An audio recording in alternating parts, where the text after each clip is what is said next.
আপনার আমার প্রশ্নটি হচ্ছে, ইসলামিক ফাউন্ডেশনতে একটি প্রকাশিত বই যার নাম হচ্ছে যে ফুলের সৌরভে দুনিয়া মাতোয়ারা, সেখানে আমি এক জায়গায় বর্ণিত আছে যে রসুলের পাক হযরত মুহাম্মদ মুস্তাফা সাল্লাল্লাহু আলাইহি ওয়াসাল্লামের যুগ সম্বন্ধে আল্লাহ তাআলা যখন মুসা আলাইহিস সালামকে এই কাশফের মধ্যে অবহিত করে, এই অবস্থার মধ্যে মুসা আলাইহিস সালাম রসুল আলাইহিস সালামের মোকাম এবং মর্যাদায় অনুভব ও আপ্লুত হয়ে আল্লাহ তাআলার কাছে ফরিয়াদ করে যে শেষ যুগের এই মহান নবী হযরত মুহাম্মদ সাল্লাল্লাহু আলাইহি ওয়াসাল্লামের উম্মত হিসাবে তাকে যেন পাঠানো হয়।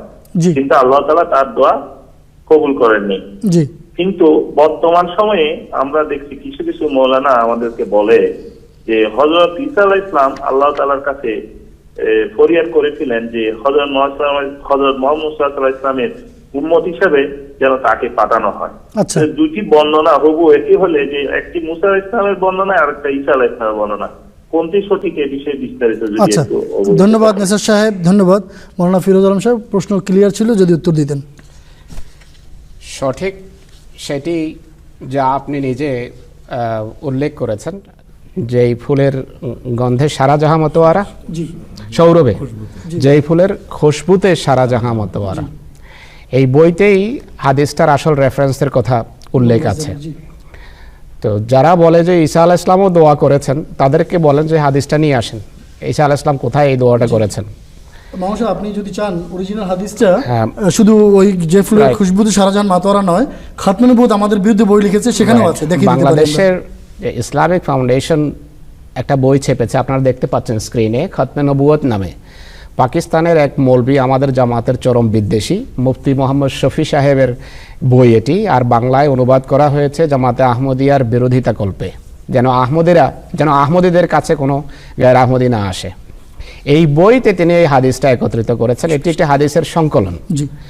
আর এই বইয়ের হাদিস নম্বর 120 আর পৃষ্ঠা নাম্বার 345, মুফতি মোহাম্মদ শফি সাহেব বাংলাদেশে যে অনুবাদ ছেপেছে, সেই অনুবাদের 345 পৃষ্ঠা আর হাদিস নম্বর 120। এই হাদিসেই মুসা আলাইহিস সালামের এই দোয়াটার কথা উল্লেখ আছে, আরবিটাও পড়ে দেয়া যায়। আনানাসিন কালা কালা রসুল্লাহ সাল্লাল্লাহু আলাইহি ওয়াসাল্লাম আন্না মুসা দা আল্লাহ তাআলা, হযরত মুসা আলাইহিস সালাম আল্লাহর কাছে দোয়া করেছেন, এজালনি নবিয়াতিল কাল উম্মতে, মানে তিনি বলেছেন, হে আল্লাহ আমাকে এই উম্মতের নবী বানিয়ে দাও। কালা, আল্লাহ তাআলা বললেন, নবিয়ুহা মিনহা, এই উম্মতের নবী তাদের মধ্য থেকে হবে, অর্থাৎ উম্মতের মধ্য থেকে হবে। এই যে হাইলাইট করা আছে, আপনারা শব্দটা দেখতে পাচ্ছেন, নবিয়ুহা মিনহা, এই যে হা, এটা সর্বনাম, এটি স্ত্রীলিঙ্গ একটা শব্দ, উম্মত শব্দ আরবিতে স্ত্রীলিঙ্গ, এই জন্য হা ব্যবহার হয়েছে, অথবা হু ব্যবহার হতো। তো নবিয়ুহা মিনহা, উম্মতের নবী উম্মতের মধ্য থেকে হবে। তো উম্মতের, মুহাম্মদ রাসূলুল্লাহর পূর্বে উম্মত ছিল না, উম্মতের সূচনা হয়েছে হযরত মুহাম্মদ রাসূলুল্লাহ সাল্লাল্লাহু আলাইহি ওয়াসাল্লামের মাধ্যমে।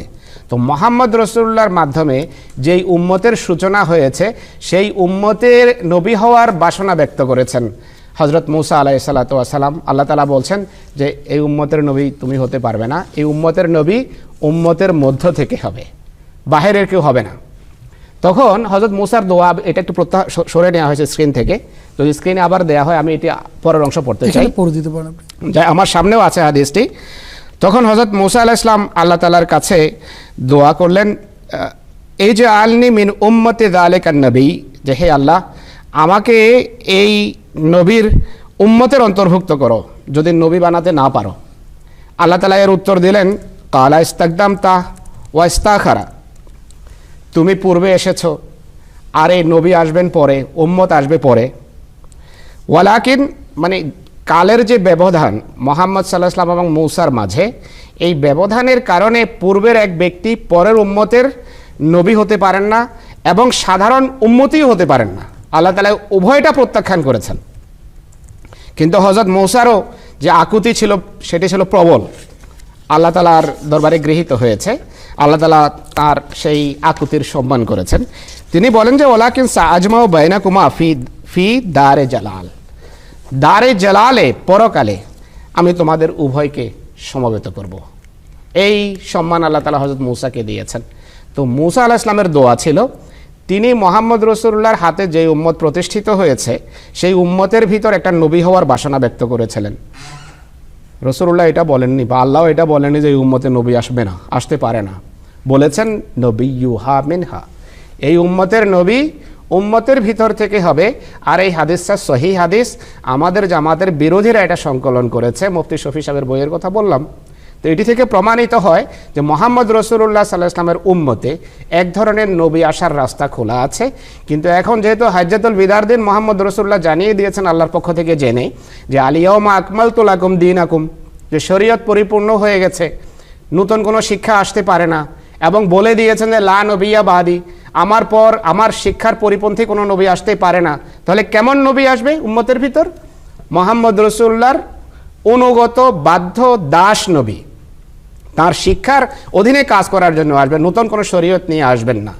তো আসার কথা তো রসুল্লাহ নিজেই বলেছেন, আমরা কিভাবে অস্বীকার করতে পারি?